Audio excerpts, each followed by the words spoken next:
आप देख रहे हैं बिहार टीवी 20 और मैं हूं आपके साथ नुज़हत जहां। रमजान के दिनों में ज़कात और सदका देने का सिलसिला तेज हो जाता है। मस्जिदों, बाजारों और अब सोशल मीडिया प्लेटफॉर्म पर भी मदद की अपीलें नजर आने लगती हैं। भावनात्मक तस्वीरें, मार्मिक पंक्तियां और ऑनलाइन भुगतान के QR कोड के जरिए लोगों से सहयोग मांगा जाता है। इस्लाम में ज़कात महज दान नहीं बल्कि एक फर्ज और सामाजिक न्याय का माध्यम है।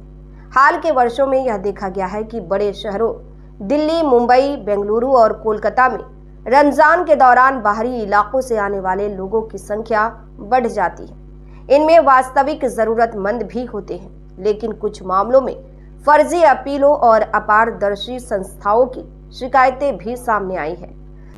ज़कात देने से पहले सत्यापन आवश्यक है। बिना जांचे परखे ऑनलाइन भुगतान करना या भावनात्मक संदेशों के आधार पर निर्णय लेना जोखिमपूर्ण हो सकता है। अगर लोग अपनी ज़कात अपने ही मोहल्ले, गांव या शहर में तलाश कर सही हकदार तक पहुंचाएं, तो स्थानीय स्तर पर गरीबी कम करने में बड़ा बदलाव संभव है। जरूरतमंद हमेशा आसपास होते हैं, जैसे आर्थिक तंगी से जूझता रिश्तेदार, बेरोजगार पड़ोसी, बेवा महिला जिसका घर जर्जर अवस्था में है, यतीम या गरीब छात्र जिसकी पढ़ाई पैसों के अभाव में रुक सकती है। यह खर्च नहीं, सशक्तिकरण का माध्यम है।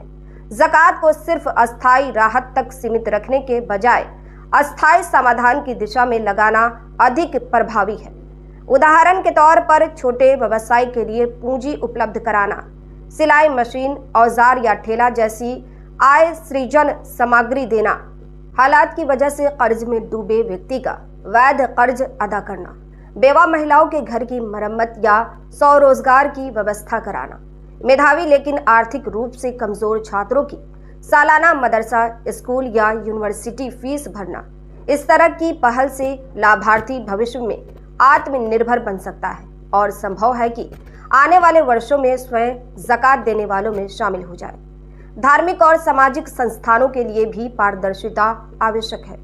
विश्वसनीय संस्थाएं आमतौर पर अपने कार्यों का विवरण, वार्षिक रिपोर्ट और उपयोग की जानकारी उपलब्ध कराती है। दानदाताओं को चाहिए कि वे रसीद लें और यह सुनिश्चित करें कि उनकी ज़कात सही श्रेणी के हकदारों तक पहुंचे। यदि हर इलाके के लोग अपनी ज़कात अपने क्षेत्र में सही ढंग से लगाएं, तो स्थानीय स्तर पर गरीबी, बेरोजगारी और शिक्षा से वंचित बच्चों की समस्या में उल्लेखनीय कमी आ सकती है। ज़कात का मूल उद्देश्य किसी को अस्थायी रूप से निर्भर बनाना नहीं, बल्कि उसे अपने पैरों पर खड़ा करना है। रमजान के इस मुबारक महीने में जरूरत है कि हम भावनाओं के साथ साथ समझदारी और जिम्मेदारी से भी काम लें, ताकि ज़कात का असली मकसद पूरा हो सके और समाज में अस्थायी सकारात्मक बदलाव आए। क्या पता मेरी इस छोटी सी कोशिश से किसी का भला हो जाए। अगर आपको ये वीडियो पसंद आई हो तो इसे लाइक और शेयर करना ना भूलें।